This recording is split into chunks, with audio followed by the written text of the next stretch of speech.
नमस्कार, आप देख रहे हैं एनबी न्यूज और मैं हूं आपके साथ योगेश पांडे। स्वागत है आपका उत्तराखंड के इस खास बुलेटिन में।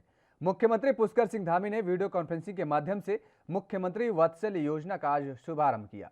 योजना के तहत 1 मार्च 2020 से अब तक जिन बच्चों ने कोविड-19 या अन्य बीमारी के चलते अपने माता पिता या संरक्षक में से किसी एक को भी खोया है, उन बच्चों के खाते में मुख्यमंत्री ने डीबीटी द्वारा योजना में चिन्हित के बैंक खाते में 3-3 हजार रुपए की सहायता राशि हस्तांतरित की गई है।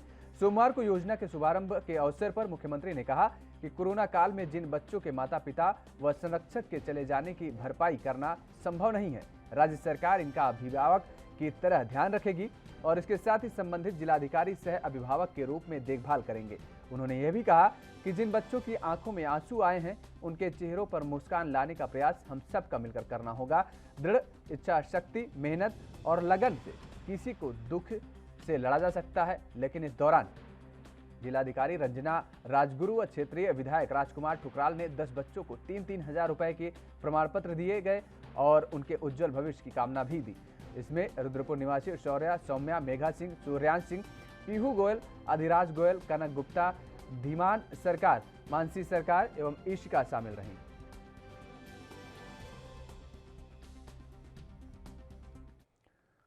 आम आदमी पार्टी के वरिष्ठ नेता कर्नल अजय कोठियाल अपने युवा संवाद कार्यक्रम में आज युवाओं से सीधी बात करने के लिए श्रीनगर गढ़वाल पहुंचे। श्रीनगर पहुंचते ही सैकड़ों की तादाद में छात्रों और युवाओं ने उनका गर्मजोशी से स्वागत किया और उनसे मिलने भी पहुंची भीड़ ने रोड शो के दौरान शहर के बीचों बीच होते हुए शराब धर्मशाला पहुंचे, जहां पहुंचकर कर्नल कोठियाल ने युवाओं से सीधे संवाद किया और उत्तराखंड नवनिर्माण के एजेंडे पर युवाओं से सीधे बात की। युवाओं से बात करते हुए कर्नल कोठियाल ने कहा, उनको कई बार श्रीनगर आने का मौका मिला और हर बार यहां आकर एक अलग एहसास होता है। यहां के युवाओं को देखकर हर बार नया जोश और जज्बा देखने को मिलता है। उन्होंने युवाओं से आह्वान करते हुए कहा, अब वक्त आ चुका है कि युवाओं को आगे आकर प्रदेश का नवनिर्माण करना चाहिए। इसलिए वो पूरे प्रदेश में युवाओं से मिलकर उनसे सीधा संवाद कर रहे हैं और उत्तराखंड नवनिर्माण के सपने को पूरा करने का प्रयास कर रहे हैं।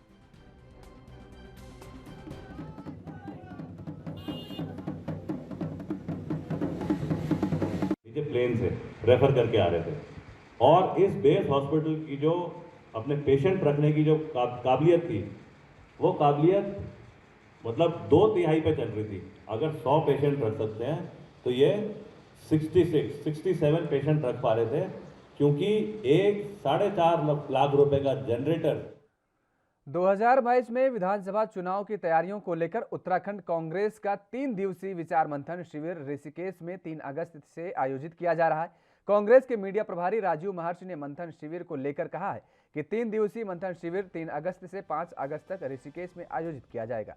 विचार मंथन शिविर में उत्तराखंड के शीर्ष नेतृत्व एकजुट होकर आगामी 2022 में विधानसभा चुनाव अभियान की शुरुआत करेगा। उन्होंने बताया कि मंथन शिविर में प्रदेश प्रभारी देवेंद्र यादव, प्रदेश अध्यक्ष गणेश गोदियाल, चुनाव प्रचार समिति के अध्यक्ष हरीश रावत, नेता प्रतिपक्ष प्रीतम सिंह समेत सभी वरिष्ठ नेता मौजूद रहेंगे। राजीव महर्षि ने कहा कि शिविर में चुनाव से जुड़े मुख्य विषयों पर विधायक, पूर्व विधायक, प्रदेश कार्यकारिणी के सभी 7 अध्यक्ष और अनुसांगठनिक संगठन के पदाधिकारी शामिल होंगे। विचार मंथन शिविर में मैनिफेस्टो के लिए सुझाव, प्रस्तावित मुद्दे और अभियान, प्रस्तावित यात्राएं, प्रस्तावित सभाएं, चुनाव के दौरान बरते जाने वाले जरूरी एहतियात, चुनाव की तैयारी के लिए व्यक्तिगत कार्य योजना पर विस्तार से चर्चा की जाएगी।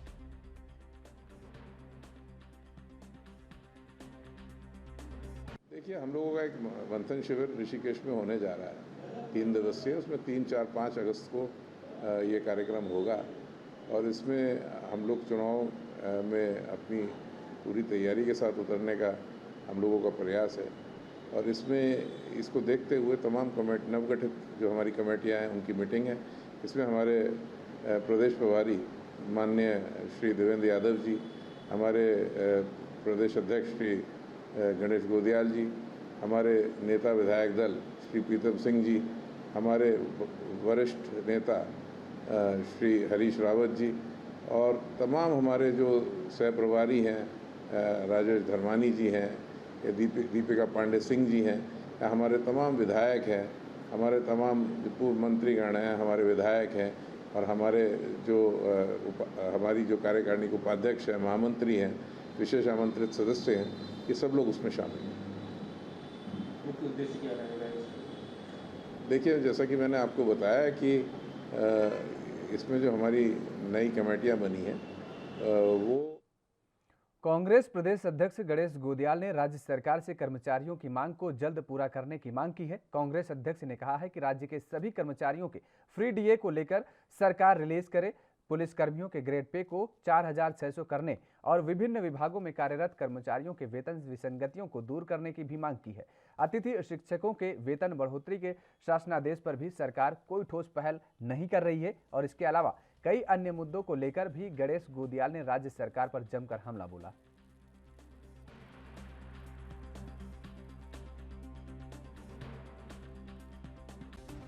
केंद्रीय स्तर पर और राज्य के स्तर पर उस समय तमाम ऐसी कोशिशें की गई कि खर्चे कम किए जा सके। सरकार के मंत्रियों ने, आदरणीय हमारे प्रधानमंत्री जी ने, मुख्यमंत्री जी ने और राज्य के मंत्रियों ने अपने खर्चों में कोई कमी नहीं की, लेकिन कर्मचारियों के डीए को फ्रीज कर दिया था। ये आपको याद होगा। मुझे कोई बता दे कि मितव्ययता अपनाने के लिए सरकार ने अपने कार्यक्रमों में कहां कोई कमी की, किस एडवर्टाइजमेंट में कमी की, किस अनऑफिशियल खर्चे में कमी की। वो बदस्तूर जारी रहा, लेकिन सरकारी कर्मचारियों का डीए फ्रीज करके मितव्ययता का संदेश दिया गया कि हम खर्च कम करने जा रहे हैं। खैर, सरकार का अपना अधिकार था, हमें ये मंजूर नहीं था, लेकिन फिर भी सरकार है, सरकार ने जो निर्णय दिया। लेकिन उसके बाद अब मुझे खुशी हुई कि केंद्र सरकार ने वो डीए जो फ्रीज किया हुआ था उसको ओपन कर दिया। उसके बाद मुझे अन्य राज्यों से भी ये सूचना आई कि अन्य राज्यों ने भी जो फ्रीज किया था डीए उसको खोल दिया। लेकिन अफसोस की बात है कि हमारी सरकार ने, उत्तराखंड की सरकार ने राज्य कर्मचारियों का फ्रीज डीए आज तक नहीं खोला। ये बड़े अफसोस की बात है और हम विपक्ष में हैं। हमारा ये नैतिक कर्तव्य है कि उन हमारे तमाम कर्मचारी भाइयों की इस उम्मीद को हम आपके सामने रखें और आपके माध्यम से सरकार तक ये बात जाए। जैसे कि पिछले 3-4 दिनों से हमारी हर बात पर सरकार कुछ न कुछ एक्शन कर रही है। उदाहरण के लिए जो भूमि अधिनियम है उस पर एक कमेटी बैठ रही है। कल जो जागेश्वर में हुआ उस पर शहरी क्षेत्र में यातायात व्यवस्था और वाहनों पर कोविड प्रोटोकॉल का परिपालन जैसी व्यवस्थाओं के संबंध में जिलाधिकारी डॉक्टर आर राजेश कुमार और वरिष्ठ पुलिस अधीक्षक डॉक्टर योगेंद्र रावत ने जनपद के तहसील चौक घंटाघर सहस्त्रधारा क्रॉसिंग पर संयुक्त निरीक्षण कर व्यवस्थाओं को देखा और इस दौरान आरटीओ की टीम, सीपीओ और स्थानीय पुलिस द्वारा overloading, over speeding, no parking, क्षमता अधिक सवारी वाहनों में सोशल डिस्टेंसिंग और मास्क का प्रयोग न करने वालों पर चालान की कार्रवाई भी की गई। इस दौरान जिलाधिकारी ने कहा, कई दिनों से शहर में यातायात व्यवस्था, over speeding, overloading, no parking zone में खड़े वाहनों की वजह से दुर्घटना और शहर में जाम की शिकायत मिल रही थी और यात्री वाहनों पर कोविड प्रोटोकॉल का भी पालन नहीं कर रहे थे, जिस पर वरिष्ठ पुलिस अधीक्षक और आरटीओ की टीम के साथ संयुक्त निरीक्षण कर जायजा लिया गया। उन्होंने कहा कि शहर के यातायात व्यवस्था में सुधार लाने के लिए आरटीओ और यातायात पुलिस को आवश्यक दिशा निर्देश भी दिए गए हैं। क्या रहा है सर, आपने क्या चीज़ें देखी हैं क्योंकि कई जगह कोरोना प्रोटोकॉल को भी तोड़ा गया है सर? देखिए, लगातार कंप्लेंट्स आ रही हैं पब्लिक से भी या कई से भी कि कुछ ऐसे पॉइंट्स हैं जहाँ पे ओवर स्पीडिंग है, ओवर लोडिंग भी है। तो आज जिला प्रशासन, पुलिस प्रशासन और ट्रांसपोर्ट की संयुक्त टीम ने जो है 3 पॉइंट्स के निरीक्षण किया। सहस्त्रधारा रोड तो नवनियुक्त जिलाधिकारी विनय शंकर पांडे ने आज चार्ज संभाल लिया है। चार्ज लेने के पहले विनय शंकर पांडे ने हरिद्वार स्थित हर की पौड़ी, दक्ष मंदिर और माया देवी मंदिर में पूजा अर्चना की। रोशनाबाद स्थित मुख्यालय पर अधीनस्थ अधिकारियों ने उनका स्वागत भी किया। इस दौरान विनय शंकर पांडे ने कोरोना की तीसरी लहर से बचाव और हाल ही में खुले स्कूलों में गाइडलाइंस का पालन कराना अपनी प्राथमिकता बताया। उन्होंने कहा कि जल्द से जल्द हरिद्वार जिले में 100% वैक्सीनेशन कराना भी उनकी प्राथमिकता में शामिल है।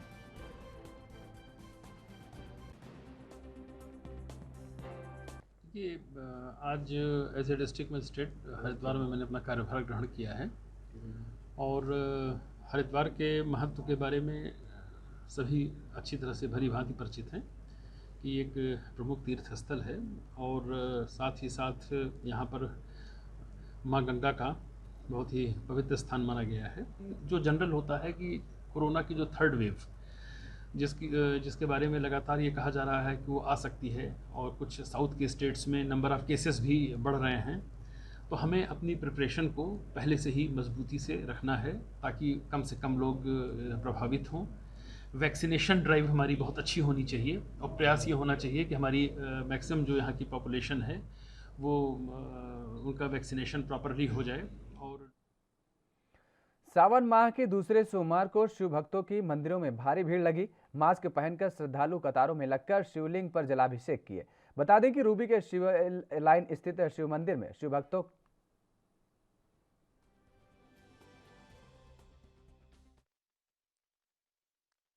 लोक जनशक्ति पार्टी की सदस्यता अभियान चलाया गया। इस दौरान आरएलजेपी में शामिल हुए कई लोग। राष्ट्रवादी लोक जनशक्ति पार्टी का सदस्यता अभियान चलाया गया और इस दौरान सदस्यता अभियान के दौरान आरएलजेपी में कई लोग शामिल हुए हैं।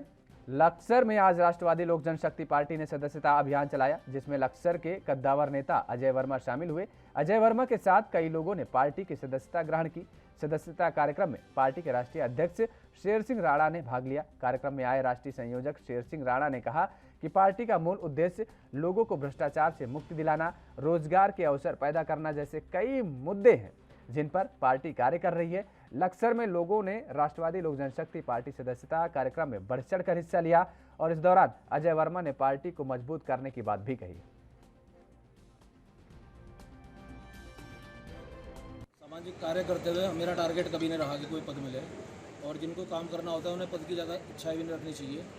अभी हमने महसूस किया कि जितना कार्यकर्ताओं का अवहेलना अन्य पार्टियों में हो रही है और युवाओं के रोजगार पर कोई ध्यान नहीं दिया जा रहा, तो मैंने ये संघर्ष तय कर लिया अपने लिए कि मैं युवाओं को, बेरोजगार जो युवा हैं हमारे क्षेत्र के, उन सबके रोजगार के लिए निरंतर संघर्ष करूंगा और क्षेत्र की जनता के भले के लिए, लक्सर के सर्वांगीण विकास के लिए मैं जो कर पाऊंगा वो मैं बिना पद के और बिना किसी पार्टी से जुड़े भी कर पा रहा था। और अब राष्ट्रवादी जनलोक पार्टी ने मुझे अपना साथ देने का वादा किया है। मैं आज पार्टी की सदस्यता ग्रहण करके और इस क्षेत्र के युवाओं को साथ लेकर बुजुर्गों का सम्मान करते हुए इस क्षेत्र के लिए जो उल्लेखनीय योगदान होने चाहिए उनको करने का प्रयास करूँगा। जो प्रत्याशी है वो तो जो अध्यक्ष हैं वही घोषित करने का उनका अधिकार है, लेकिन जैसे हमारे जो अजय वर्मा जी हैं, क्योंकि वो बहुत वर्षों से समाज की सेवा कर रहे हैं, समाज के लिए उनके सुख दुख में शामिल रहे हैं, तो अलग अलग लोगों की अलग अलग राय है, लेकिन मैं शायद अभी ये बात इसमें स्पष्ट नहीं बोल पाऊँगा। आज जिला कलेक्ट्रेट रुद्रपुर में जिला पंचायत सदस्यों ने धरना प्रदर्शन किया और अपनी बात जिला कलेक्टर के सामने रखना चाहा, लेकिन लाख जतन के बावजूद जिला कलेक्ट्रेट पर धरना देने वाले पंचायत सदस्यों से डीएम ने मुलाकात नहीं की। जिला पंचायत सदस्यों का कहना रहा कि जिला पंचायत में विभिन्न योजनाओं के लिए आने वाला पैसा गलत तरीके से आवंटित किया जा रहा है और इस विषयों में जिला पंचायत सदस्य पहले सुनिश्चित करा चुके थे कि आज 11 बजे डीएम कार्यालय में धरना देंगे और इसके बाद जब धरना काफ़ी लंबे समय तक चला और डीएम साहिबा धरना देने वाले पंचायत सदस्यों से नहीं मिली, तो मामले की नजाकत को समझते हुए विधायक ठुकराल ने दोनों के बीच में मध्यस्थता कराने पहुंचे और लेकिन डीएम साहिबा बाहर नहीं आई। इस वजह से सभी पंचायत सदस्य लड़ाई आगे जारी रखने का प्रोग्राम बनाकर जिला कार्यालय में जिला पंचायत भवन चले गए। ऑफिस में पहुंचे थे बात करने के लिए कि हमारे जिला योजना का पैसा कहाँ है, उसका हिसाब आप हमें दे दें, आपने कहाँ बांटा उसका हिसाब हमें दे दें, लेकिन वो हमसे बात करने के लिए आई नहीं। हम 4 घंटे वहाँ बैठकर बगैर किसी वार्तालाप के वापस आ गए। अपने जिला पंचायत सदस्यों के लिए हमें जो भी कुर्बानी देनी पड़े हम देने को तैयार हैं। हम जिला पंचायत सदस्यों के साथ हैं। जिला पंचायत सदस्यों के सम्मान में आज जिलाधिकारी महोदय। फिलहाल रुकते हैं एक छोटे से ब्रेक के लिए। ब्रेक के बाद फौरन हाजिर होते हैं।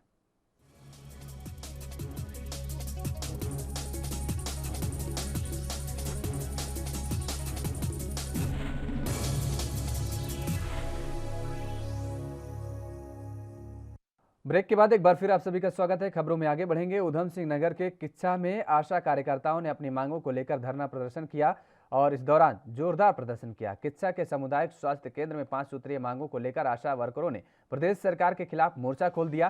किच्छा में प्रदर्शन करते हुए आशा वर्करों ने कहा कि जब तक उनकी मांगें पूरी नहीं होंगी उनका आंदोलन जारी रहेगा। आशा वर्करों ने 16,000 का मानदेय दिए जाने, सामुदायिक स्वास्थ्य केंद्र में आशा डेस्क का निर्माण करने, रात्रि के समय ड्यूटी लगाए जाने पर जानमाल की सुरक्षा की व्यवस्था करने की मांग की। आशा वर्करों ने कहा कि कम वेतन दिए जाने के कारण आशा वर्करों को खासी दिक्कतों का सामना करना पड़ रहा है। आशा वर्करों ने सभी सामुदायिक स्वास्थ्य केंद्रों में आशा घर स्थापित करने की मांग भी की और किच्छा में आशा वर्करों के आंदोलन को कांग्रेस प्रदेश सचिव हरीश पनेरू और उत्तराखंड राज्य आंदोलनकारी सुरेश पपनेजा ने समर्थन देते हुए प्रदेश सरकार से आशा वर्करों की मांगों को जल्द पूरा करने की मांग भी की। आशा वर्करों ने किच्छा में एसडीएम के माध्यम से मुख्यमंत्री को संबोधित ज्ञापन प्रेषित कर मांगों पर जल्द कार्रवाई करने की मांग की है।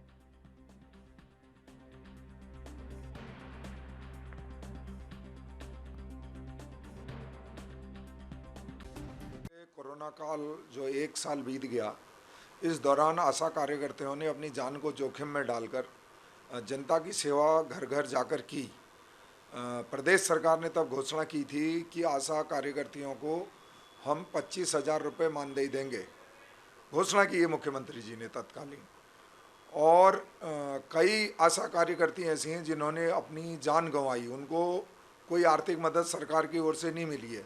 11 सूत्रीय मांग पत्र हमारा आज पहले हमने रुद्रपुर में धरना दिया आशा कार्यकर्तियों के साथ, आज किच्छा सरकारी हॉस्पिटल परिसर में दिया। 11 सूत्रीय मांग पत्र में हमारी जो प्रमुख मांग है उसमें यह है कि जो आशा कार्यकर्तियों ने जिन्होंने अपनी जान गंवाई है उनको सरकार 15 लाख रुपए आर्थिक मदद दे।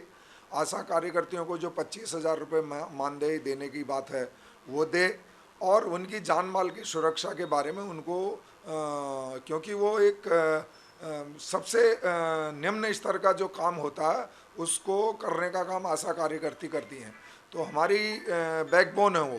तो निश्चित रूप से मुझे ऐसा लगता है कि सरकार को इस पर गंभीरता से विचार करना चाहिए, अन्यथा आशा वर्कर इसको देहरादून में अभी 7 तारीख से उनका आंदोलन चलेगा। मुझे लगता है कि सरकार को इसका परिणाम भुगतना पड़ेगा। सीएचसी में आशा वर्कर जो धरने पर बैठी हैं और उनकी एक मांग, बिल्कुल अभाव में जी रहे हैं। पहले मात्र 2,000 उनको मिलते हैं मुश्किल से केंद्र सरकार की तरफ से, वो भी 4 महीने से मिले नहीं हैं। और बीच में भयंकर कोविड काल में भी उन्होंने काम किया है और बड़ा कठिन परिस्थितियों में वो काम करती हैं। उनकी मांगे हैं कि हमको कम से कम 16 से 21,000 का एक वेतनमान दिया जाए, जिस तरह से सरकारी कर्मचारियों को मिलता है उनको भी सरकारी कर्मचारी माना जाए। उनका स्वास्थ्य बीमा है, हेल्थ बीमा उनका होना चाहिए, उनको अन्य सुविधाएं मिलनी चाहिए। और उनकी सुनवाई, उनका कहना कि ये सरकार हो या वो सरकार हो, कहीं सुनवाई नहीं होती।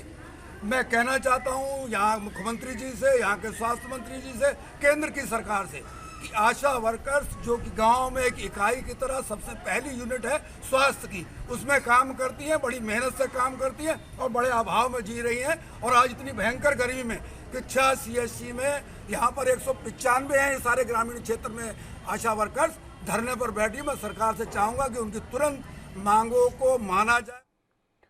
उत्तराखंड सरकार के फैसले के बाद आज से 9 से 12 तक की कक्षाएं शुरू की गई हैं और रुद्रप्रयाग जनपद में स्कूल खोलने को लेकर बच्चों में भारी उत्साह देखने को मिल रहा है। जहां स्कूल खोलने से अभिभावकों में खुशी देखी जा रही है, वहीं स्कूली अध्यापक भी बच्चों के आने से प्रसन्नता जता रहे हैं। बता दें कि कोरोना की तीसरी लहर की आशंका के बीच उत्तराखंड सरकार ने स्कूल खोलने का फैसला लिया है।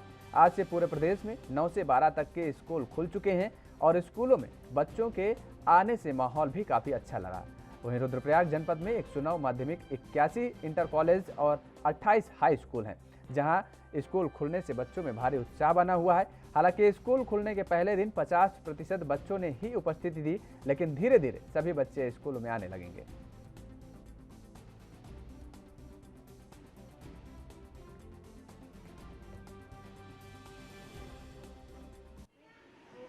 बहुत टाइम के बाद हमारे आज स्कूल खुले हैं, जिस कारण से हमें बहुत अच्छा फील हो रहा है। कल तक हमें जो मोबाइल में ऑनलाइन पढ़ाई हो रही थी तो उसकी वजह से हमें बहुत सारी प्रॉब्लम्स होती थी, जैसे कभी नेट नहीं चलता तो कभी कुछ होता है। इस कारण से आज फेस टू फेस हमारी पढ़ाई हो रही है, तो हमें ये चाहते हैं कि पढ़ाई हमारी कंटिन्यू हो। आज लंबे समय के इंतजार के बाद आज विद्यालय में बच्चे आने के लिए उत्साहित हैं, लेकिन उपस्थिति जो है 50% हमारे बच्चों की हुई है। संडे को हमने सारे कक्षा को सैनिटाइज करवा दिया था। उनके लिए हैंड वॉश सोशल डिस्टेंसिंग के हिसाब से उनको क्लासेस में बिठवाना, उनका एंट्रेंस उनकी विद्यालय में जो एंटर कर रहे हैं तो वो उनको बिल्कुल पूरे सोशल डिस्टेंसिंग का ध्यान रखते हुए कि एक नोडल अधिकारी टीचर को नियुक्त किया गया है जो कि इस चीज़ का पूरा ध्यान रखेंगी कि हर समय बच्चे जो हैं जो मानक हैं कोविड-19 के अंतर्गत उनका पालन करते रहें और स्वास्थ्य की दृष्टि से अपने को सुरक्षित रखते हुए, अन्य बच्चों को सुरक्षित रखते हुए जो है अपनी पढ़ाई को सुचारू रूप से। उत्तराखंड के कालाढूंगी विधानसभा में आज 9वीं से 12वीं तक के सरकारी विद्यालय खोले गए। विद्यालयों में बच्चों की संख्या कम ही देखने को मिली। कोविड-19 वैक्सीनेशन और पढ़ाई के बीच विद्यालयों में बाहर बैठकर पढ़ने को छात्र इस समय मजबूर हैं। जिले में 9वीं कक्षा से 12वीं कक्षा तक के 189 स्कूल हैं। वहीं कालाढूंगी तहसील के ब्लॉक कोटाबाग अंतर्गत उत्कृष्ट विद्यालय में छात्र छात्राओं को पढ़ने में काफी कठिनाइयों का सामना करना पड़ रहा है। उत्कृष्ट विद्यालय राजकीय इंटर कॉलेज बैल पड़ाव में कोविड-19 के वैक्सीनेशन का कार्य भी स्वास्थ्य विभाग द्वारा किया जा रहा है, जिसके चलते विद्यालय में अव्यवस्थाएं फैल रही हैं।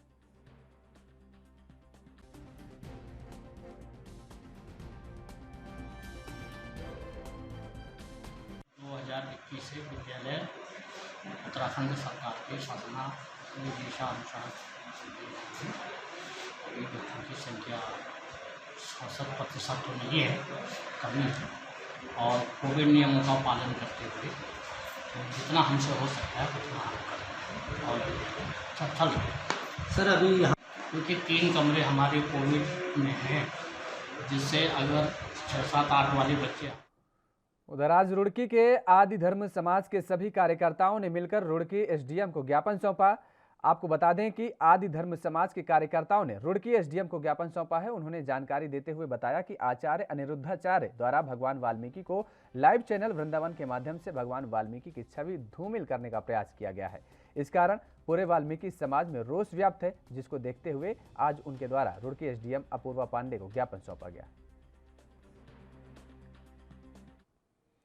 उत्तराखंड के लक्सर में धोखाधड़ी का एक बहुत बड़ा मामला सामने आया है, जिसमें एक महिला जिसकी मौत करीब 25 साल पहले हो चुकी, उसकी खाली पड़ी जमीन को 9 लोगों ने फर्जी रूप से बैनामा कर बेच दिया। मृत महिला के भाई की तहरीर पर जब पुलिस ने कोई कार्रवाई नहीं की तो मृत महिला रामप्यारी के परिजन जगमोहन विग ने एससीजीएम कोर्ट में प्रार्थना पत्र देकर न्याय की गुहार लगाई। माननीय न्यायालय ने आदेश पर पुलिस ने मामला दर्ज कर छानबीन शुरू कर दी, जिसमें पुलिस ने 2 आरोपियों को गिरफ्तार कर जेल भेज दिया है। अन्य आरोपियों की तलाश जारी है।